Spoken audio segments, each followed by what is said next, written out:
Inside every X-ray scan lies a story. Whether it's a simple fracture or a tumor, each scan is more than just a photo. It's a moment in time, and sometimes it holds the key to a life-saving diagnosis. Behind every image is not just advanced technology, but a professional who decodes these silent signals, a radiologist. And that's exactly the kind of work that I dream of doing in the future. But first, what is radiology, and what does a radiologist do? According to the Ontario Association of Radiologists, radiology is a diagnosis of many diseases, especially cancer. Without diagnosis, there can be no treatment, and there can be no cure. A radiologist is a type of doctor that does things like performing medical imaging procedures, analyzing and making diagnosis and treatment recommendations. They do a series of different tests that take images of various parts of the body. These machines include things like MRIs, PETs, fusion imaging, and ultrasounds. I selected this job because it is a combination of all things that I find interesting: the human body, the use of machines, and cancer. I know that I would feel satisfied with this job doing early diagnosis to save lives. Although it isn't as hands-on as other specialists, it is something that I know that I can excel in. Radiologists do a lot of behind-the-scenes work, which is something that I would prefer in my career because of my personality. But first, how does one become a radiologist? Like most jobs, you need a high school diploma. I'm planning to go to the University of Windsor for my bachelor's degree in a science program, the Honors Biochemistry and Biomedical Sciences. I choose this program over other biology programs because it's a program that focuses both on chemistry and biology, which are subjects that I am deeply passionate about. To get in, I'll need a minimum admission average of 70%, taking the required courses of English, Advanced Functions, Chemistry, and Biology. Calculus and Vectors and Physics are recommended courses but are optional. As you can see, the first year of my university will cost me around $14,690. After receiving my undergraduate degree, I'll need to go to medical school, which is another 4 years, but to get in, I'll have to write the MCAT. Once I have a good score, I'll be able to apply to medical school. The medical school that I want to go to is Western Medical School. To get in, I need a minimum GPA of 3.7 in each of the 2 best undergraduate years, an associated bachelor's degree in science, and a good score on the MCAT, which is around 510 points or higher. My first year at medical school will cost me around $16,920. I won't have to worry about rent because I have a family member who lives out in London. In order for me to become licensed, I also need to take medical exams, which do not come at a free price. And then I have to do residency, which is another 5 years. I can also do this at Western because they have a radiology residency program.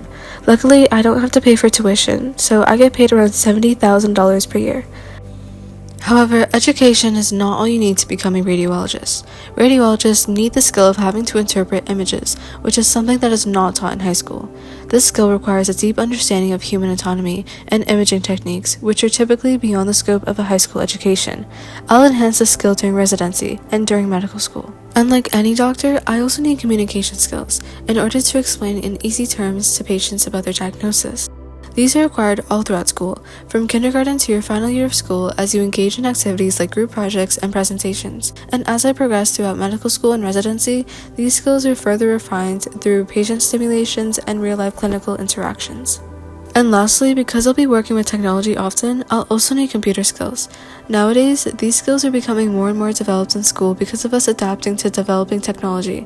In high school, students are being equipped with foundational computer skills, and they can choose if they want to further their education in computers. A radiologist makes around $310,405 per year, which translates to around $149 per hour in Ontario on average. These earnings provide more than enough financial stability and a comfortable lifestyle, which is another reason as to why I chose this job, but it is not the main factor. In this case, I may want to work in Windsor, so I'll apply to the Hospital of Windsor Regional. Radiologists are always exposed to radiation, as well as other diseases and infections daily, and need to wear special aprons and other safety gear.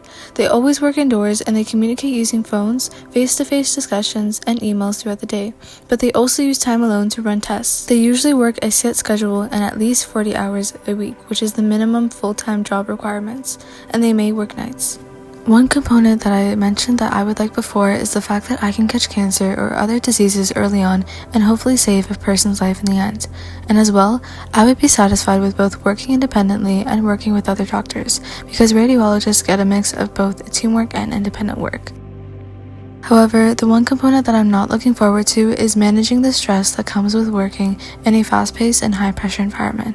Radiologists are often required to review and interpret imaging studies quickly and accurately, especially in situations where the patient outcomes depend on the timely diagnosis.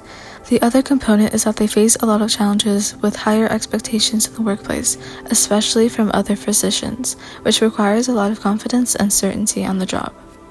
There are many related jobs in radiology, but just to name a few, you can choose to become an MRI technician, an ultrasound technician, and a radiation therapist.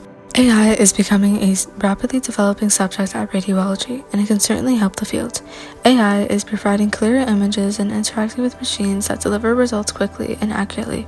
Radiologists are becoming more in demand and is now just becoming more well known, so the trend is only going upwards, especially as imaging volumes grow because of an aging population and the increased use of advanced diagnostic techniques. We need more radiologists more than ever. Radiologists can open up their own practice to make more income. However, that isn't something that I personally am interested in. I would much rather work in a hospital with patients than to start my own practice. People who want to become any type of doctor often do community service in hospitals to surround themselves with the environment. Most people start to do research in their hospitals in their undergraduate years, which is something that I am planning to do to gain experience. I could also seek opportunities with nonprofit organizations like the CMHA Health Center in Windsor that focuses on health education. I plan to do co-op in grade 11 for medical wellness. I would gain first-hand insight into the day-to-day responsibilities of what it's like to work in a clinic. This experience would allow me to observe medical imaging techniques early and to develop my interpersonal skills by interacting with patients. Radiology typically does not involve apprenticeships, as it is a highly specialized medical profession that requires formal education and training. After doing my research, I am still very much interested in this occupation. The aspects that interest me the most are working with machines to provide diagnosis and the fact that you get to work alone and also with others, and it's not one or the other. The aspects that interest me less include the stress that comes with the job, and while I enjoy using technology, I can only imagine the frustration that comes with dealing with unexpected technological issues or equipment failures. This occupation is exactly what I expected it to be, but I was surprised to learn that radiologists don't just scan patients under an appointment schedule. They also have to identify time-sensitive cases, like figuring out where the internal bleeding is, or the fact that radiologist reports are often used in court cases for imaging evidence. I mentioned before that all of my interests line up with this job, biology and machines, and as well, I would consider myself to be proficient with my computer skills. And the most important values are also included in this job: my independent time, my honesty, and compassion. Thank you for watching and listening to my presentation.